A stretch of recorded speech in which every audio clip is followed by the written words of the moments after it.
Welcome to the Embodied Love podcast. I'm your host, Kelsey Grant. In this show, we'll be exploring all things love, relationships, and the creative fulfillment of living a life on purpose. If you're someone who wants to leave this world a little better and really make the most out of your human experience, you're a creative, a lover, a human who is here to embody the full essence of love, this podcast is for you. Join me for conversations about the real stories, lessons, and mistakes that make up a life well lived and a human well loved. Let's dive in. Hello, friends. Welcome back. More self-love goodness about to come at you. Are you stoked? I'm stoked. Okay, so we have a new 3-day masterclass coming up on June 28th, June 29th, and June 30th. So if you aren't already on the list, get your cute little behind over to the show notes and click the link and add yourself to the list.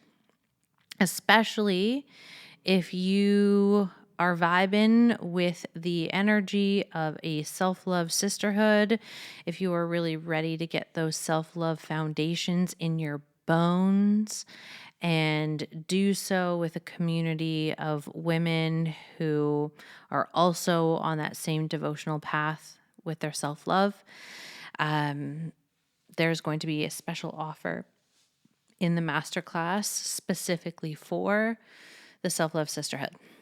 So make sure you're on there so that you can get it.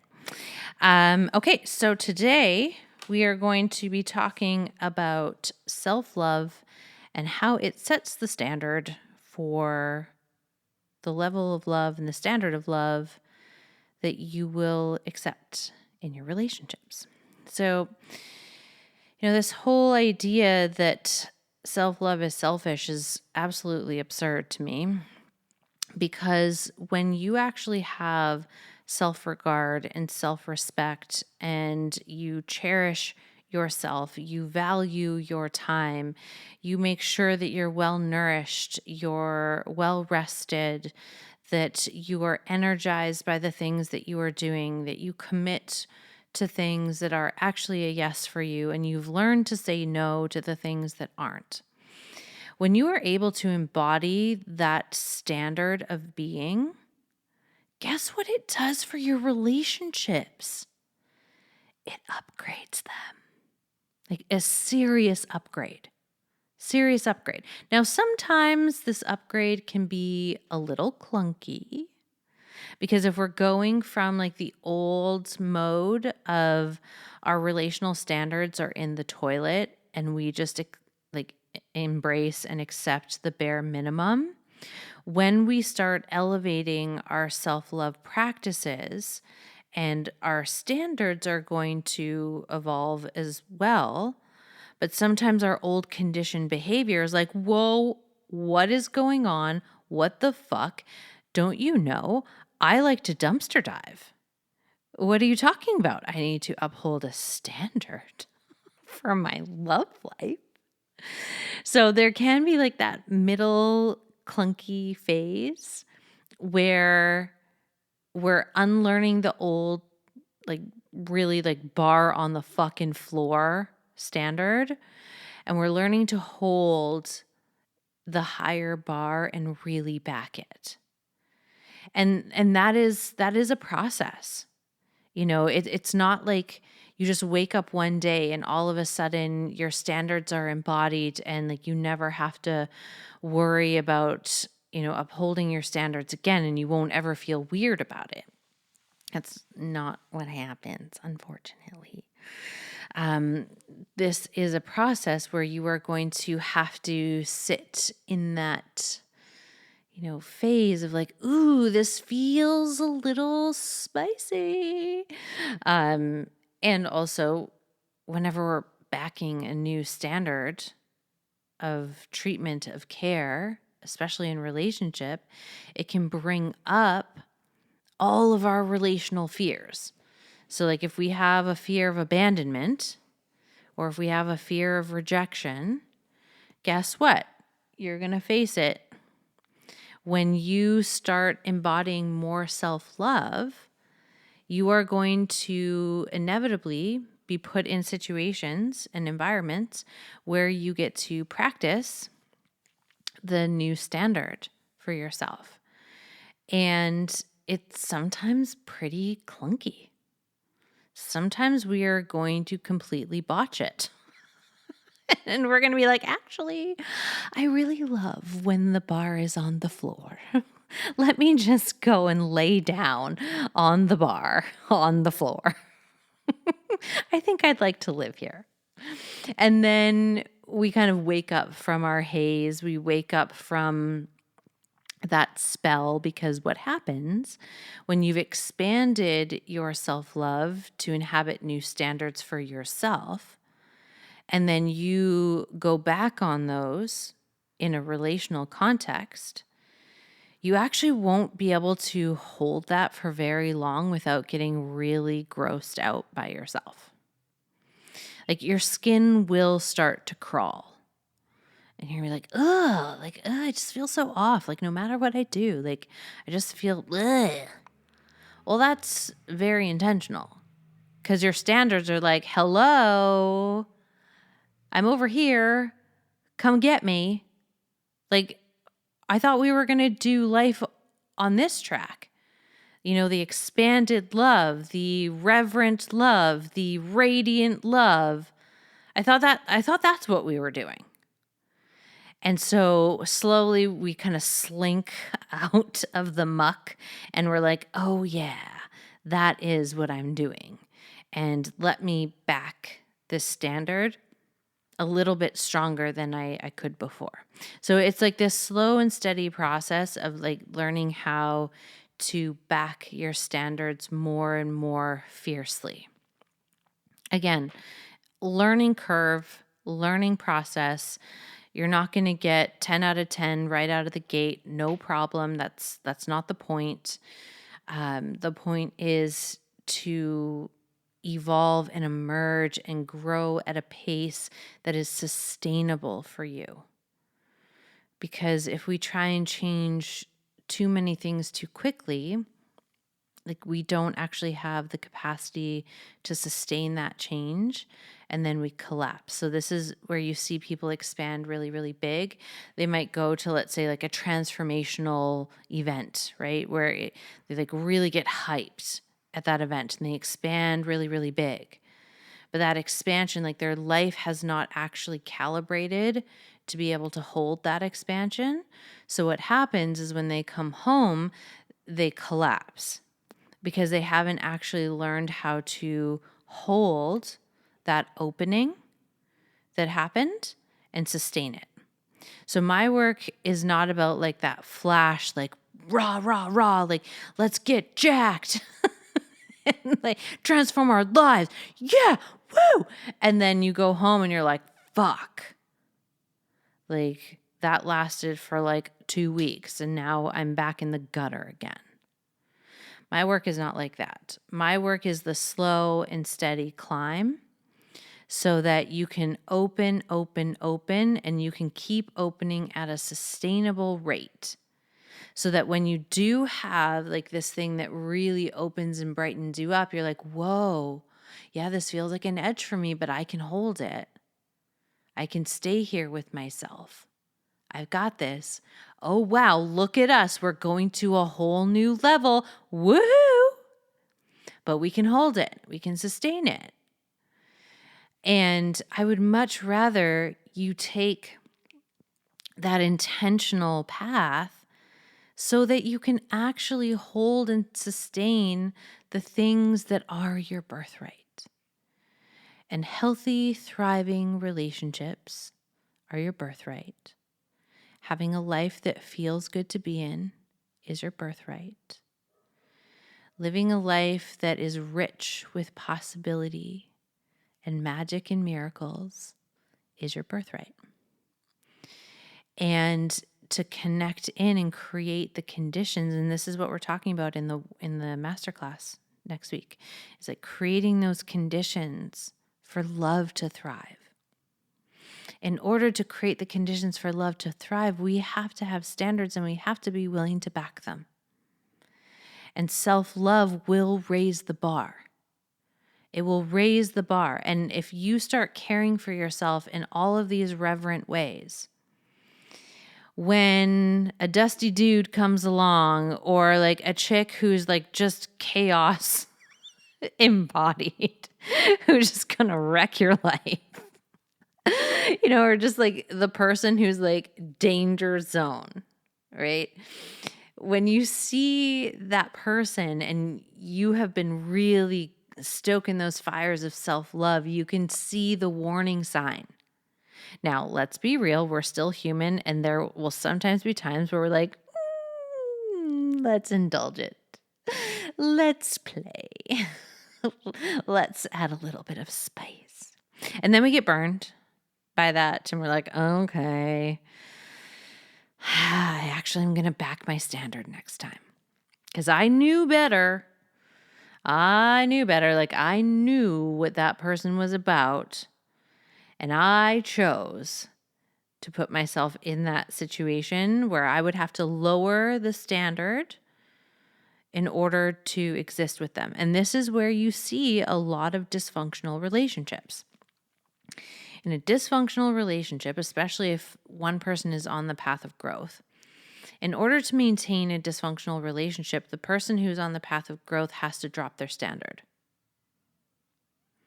Because if the person who's doing the growth backs their standard, it often means they will have to leave. And that sobering realization that relationship is actually misaligned, like really fundamentally misaligned, and they have to do the scary but honest and mature thing, which is end a relationship that isn't in service to love. And so when we get into the realm of mature relating, embodied love, like my whole school is the school of embodied love. Like, obviously you're here if you want a taste of that. You want to embody that. If you're here to embody love, you're in the right place.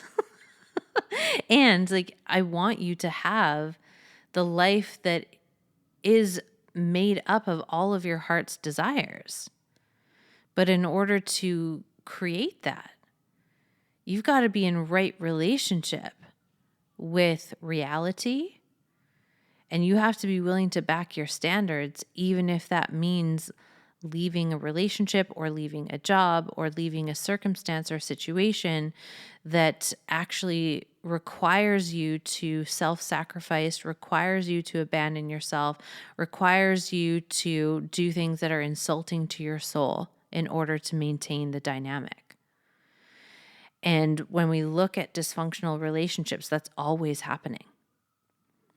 Like there is the self-love standard, but the self-love standard is not being upheld. And so we drop down. We have to drop down in order to stay in the relationship. This is how people lose themselves in love. Okay? If you've ever lost yourself in love, because this was likely happening, where you were expanding, you were growing, and the relationship or your partner wasn't growing at the same rate or in the same direction. I mean, you don't always have to grow in the same direction, but there has to be mutual growth. Like the container of the relationship has to be one that was built on a precipice of like, the only thing consistent in life is that we are going to change and we are going to grow and we are going to evolve, and let us design a relationship that allows for that movement. But if we come into a relationship like most people do, with this idea of like, okay, I know who you are, and this is who you will always have to be in order for me to feel safe. So I'm going to automate you, and I'm going to know like, you do this, you do this, you do this, you act like this, you say this, these are the things you like, this is what you don't like. Like, just let me get to know you so that I can automate you. and I can put this relationship on set it and forget it mode. And when it's on set it and forget it mode, like the rule here with each other is that we can't change, because change threatens this whole fragile house of cards that we have built.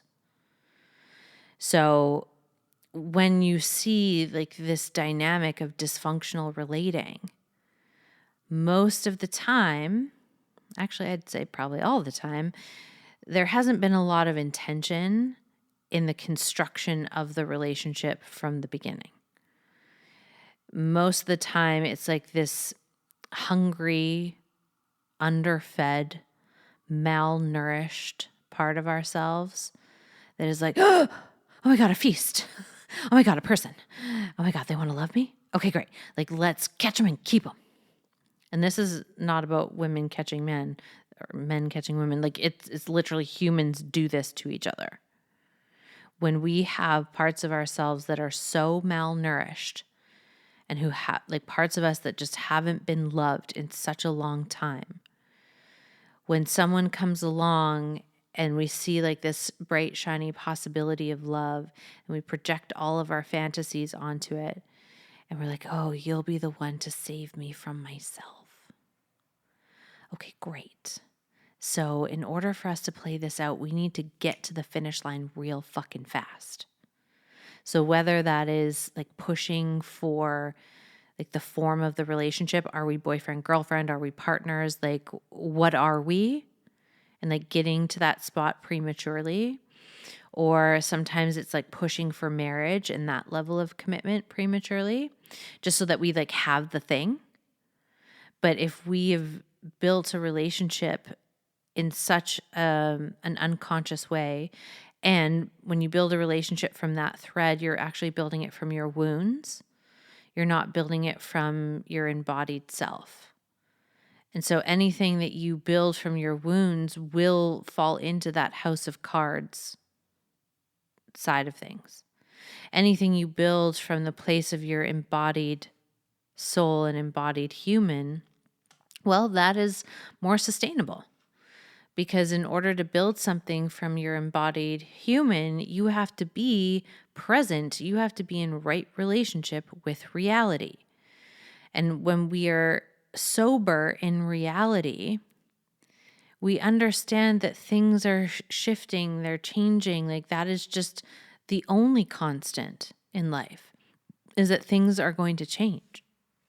Nothing stays the same, at least not for forever.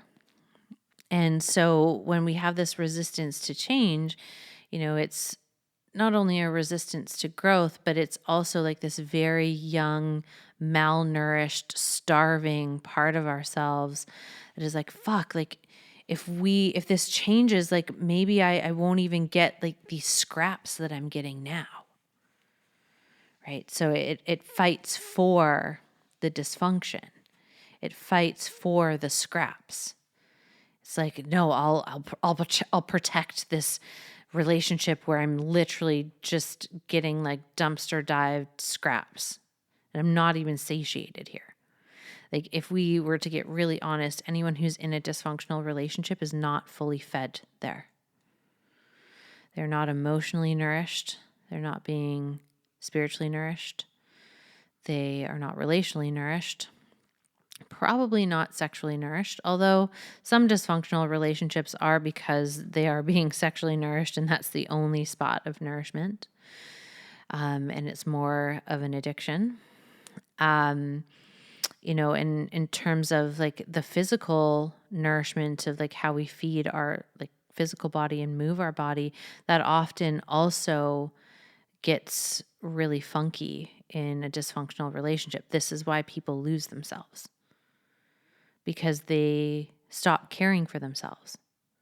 Because in order to maintain the bar on the floor, status quo, we have to drop down our standards. We have to drop down our embodiment. We have to, pretend that we are okay with substandard behavior, that we're okay with scraps, and we will play this out for as long as we can take it.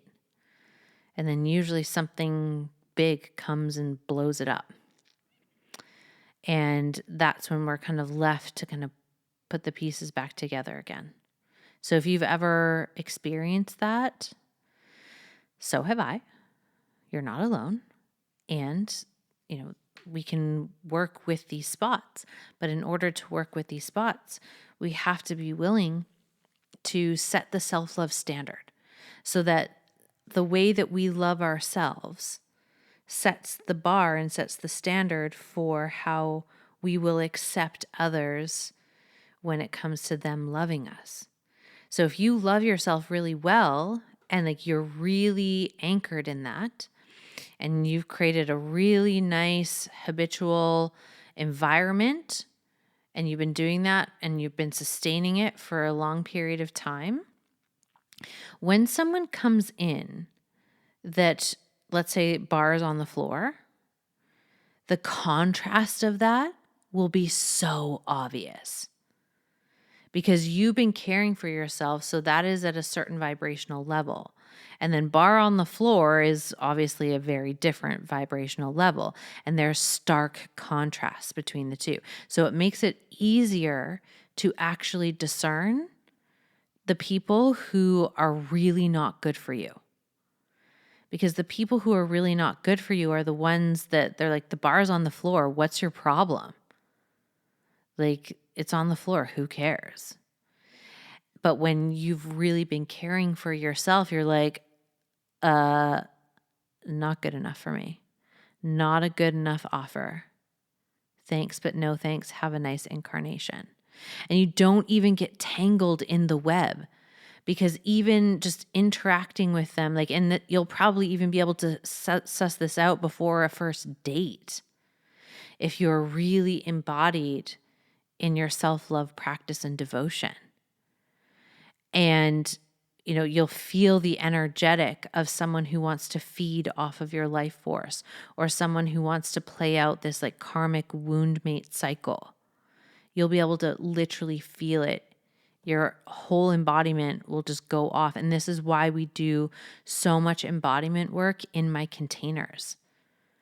Because your body is an ally in this regard. And we need to learn its signals. And in order to learn its signals, we have to do the emotional clearing. So we're not emotionally constipated, like I talked about in the last episode. So if you didn't listen to that one, go listen to that one so you know what I'm talking about. And when the pipes are clear emotionally and energetically, we can sniff this out.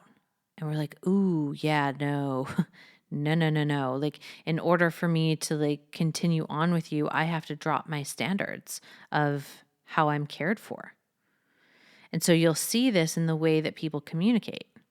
If you've been really caring for yourself, there's a reverence to that. And then if you have someone who can't even land the plane on, making a plan with you for a date, you're going to feel that incongruence. You're going to feel that lack of resonance and the lack of reverence, because when someone can't even like land the plane on a date and time for a date, that's not someone who respects you, or probably even respects themselves, or respects the whole world of dating. And so you can dodge that bullet by seeing like, oh, wait a second, like I'm already feeling this incongruence and we haven't even gone on a date yet. Guess what? I'm not going to waste my own time. I have learned my lessons. I am no longer wasting my own time. And this is a really powerful place to get to. And, we will be exploring this in the Self-Love Sisterhood. If you've been in my embodied dating track, we will also explore this in an embodied dating mastermind in the future. So like there are plenty of ways in which we can really get those standards up. And one of the best ways to get your relational standards up is to practice self-love, is to practice self-care, is to get those fundamentals of self-love into your embodied experience. So if you want to come have a taste of what that might look like, I invite you to come to the masterclass, sign up for the masterclass for June 28th, 29th, and 30th. It is free to join. And there will be a replay for 48 hours after each class. So if you can't make the live session, that's okay. We still got you covered. And there will be, like I said, a really special offer to join the Self-Love Sisterhood if you have come to those 3 masterclasses. Okay, I'm going to wrap it there, friends. Have a wonderful rest of your day. I love you. Bye.